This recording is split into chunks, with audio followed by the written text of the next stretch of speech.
হায় মুসলমান, হায় বাবা, এ পর্যন্ত যে যা দেখছো ভাইয়া, অর্জনটা কি, বেনিফিটটা কি, শারীরিক সুস্থতা কি হয়েছে, মানসিক তৃপ্তিটা কি হয়েছে, আখিরাতের পুঁজি কি হয়েছে, কিংবা দুনিয়ারে বা উন্নতি কি হয়েছে?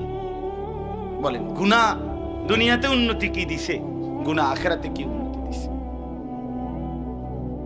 আছে কোনো উন্নতি? আল্লাহ আমাদেরকে বুঝার তৌফিক দান করে, আল্লাহ আমাদের কলিজার মধ্যে বুঝ দান করে। অনেক ছেলে দেখে মনটা ভাল লাগবে, মাশাআল্লাহ কি পরিমাণ নওজোয়ান পড়ছে। আল্লাহ প্রত্যেকটা যুবককে সেজদাওয়ালা বানিয়ে দেন। হায় যুবক, তোমরা যদি সেজদাওয়ালা হও, গোটা পৃথিবী নড়ে উঠবে, গোটা পৃথিবী নড়ে উঠবে। মুসলমানের যুবক যদি সেজদা দেয়, সব সংখ্যা গরিষ্ঠ অধিকাংশ গোটা পৃথিবীর দুশ্মনের সমস্ত পরিকল্পনা ব্যর্থ হয়ে যাবে।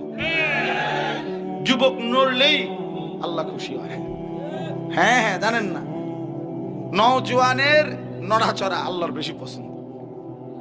7 জন যুবক আসহাবে কাহাফের, ওরা 7 জন যুবক, পুরা দেশবাসী মূর্তি পূজক, বাদশাহ মূর্তি পূজক, বাপ মাও মূর্তি পূজক, আর পাড়াপড়শি দেশবাসী আত্মীয় স্বজন সবাই মূর্তি পূজা করে।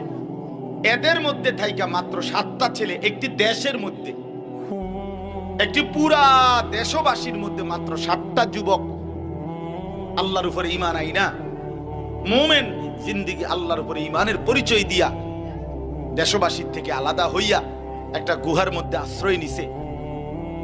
গুহার মধ্যে গিয়া আল্লাহকে বলছে, রব্বানা আতিনা মিন লাদুনকা রাহমা, আল্লাহ আপনি আমাদের উপরে রহমত দান করেন, আর ওয়াহাইয়ি লানা মিন